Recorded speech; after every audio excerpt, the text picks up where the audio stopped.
اليهود عيال الحرام أشباه القرود، بدت بتونس وانتهت بالسودان، ماتت الحرمة ومات الطفل كمان. عيال اليهود أوباش ما ينفعهم سلاح ولا رشاش، احنا مسلمين ولا صلينا، يلا مع بعض نكتب بيادينا. هذا أسلوب الدنيا ما راح يتغير، صرت كل شيء فيها وأنا صغير، كبرت وصرت محتار ومدري أي طريق راح أختار.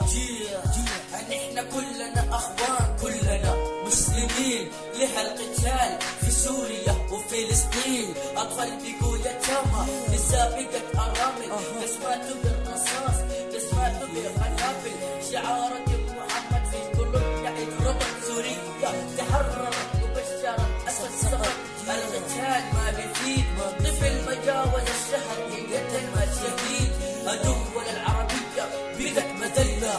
شعب سوريا تموت فلسطين محتلة، من المتمسك بالإسلام اللي بيرفع شعار الدين، كلنا بشر خلقنا من تراب وطين، في مننا النافع وفي مننا الضار، في مننا الصالحين وفي مننا الأشرار، المات اندفن والمجرم انسجن، خلاص انتهينا، دورنا عن الدول لكن والله ما لقينا، هني قصة حياتنا بس ندعو ربنا لكي نزيد حسنات.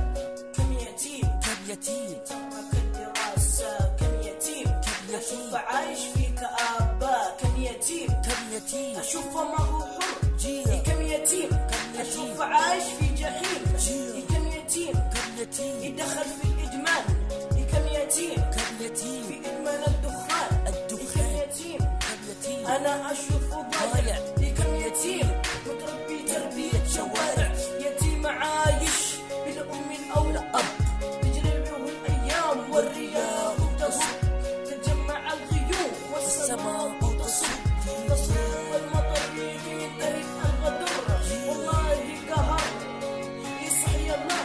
إذا بكى اليتيم اتسع الرحمن، ويقول اليتيم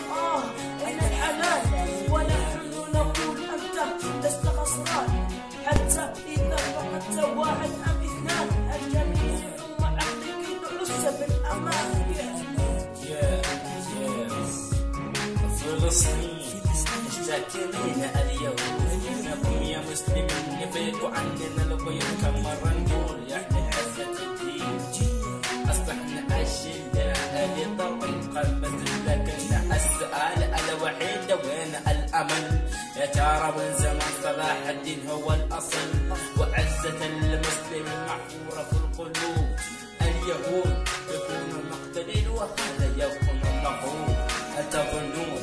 أن فلسطين ستحرر كأننا جهازا بالفيروس تبرر، افرض قلوبنا مشتعلة بالنار، قلوبنا زغتها الشهوة الأشرار، للأسف خاب ظني في الأمة الإسلامية، الحزن في الجسد اترسم كأرواح قوية.